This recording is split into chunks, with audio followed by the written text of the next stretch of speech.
Ақылды адамдар ренжімейді, қорытынды шығарады. Адал адамдардың проблемасы, олар басқалардан да сол адалдықты күтуінде. Ертегі де, өмірде ұзақтығы үшін емес, мазмұны үшін бағаланады.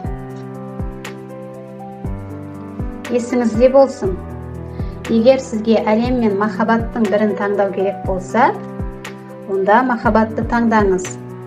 Себебі әлемді таңдасаңыз, онда махаббатсыз қаласыз. Ал махаббатты таңдасаңыз, онда бүкіл әлемді жеңе аласыз.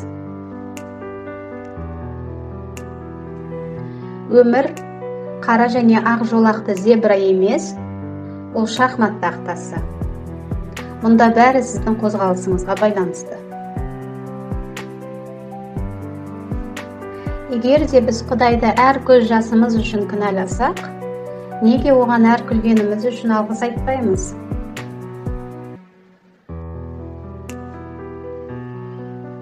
Мүмкін емес, бұл кішкентай адамдар жасыратын үлкен сөз. Өзіңді күту жүректен басталу керек. Әйтпесе, ешқандай косметика көмектесе алмайды. Егер сіз бұрын соңды қолыңыз жетпеген нәрсеге қол жеткізгіңіз келсе, онда бұрын істеп көрмеген нәрсені істеп көріңіз. Кім көп сөйлесе, сол аз істейді. Егер сіз тыңдағаннан гөрі сөйлегенді жақсы көрсеңіз, онда біріншіден сіз пайдалы нәрселерден қорғаласыз. Екіншіден, өз жоспарларыңызды айтып қоясыз. Сіз туралы шындықты айтатын адамдардан кеңес алыңыз. Тіпті оның сөздері сізді ренжітсе де.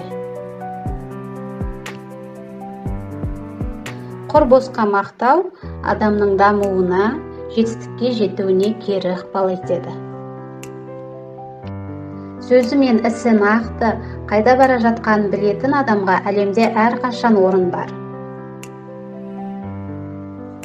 Егер сіз біреуді жамандағыңыз келсе, ол сөздерді ешқашан дауыстап айтпаңыз. Оларды су маңындағы құмға жазыңыз. Егер сіз тырыссаңыз, онда сізде екі нұсқа бар. Ол жұмыс істейді, немесе жұмыс істемейді. Ал егер тырыспасаңыз, онда бір ғана нұсқа бар. Әрдайым жоспарларыңызды айта бергеннен, өз нәтижелеріңізбен бөліскен дұрыс.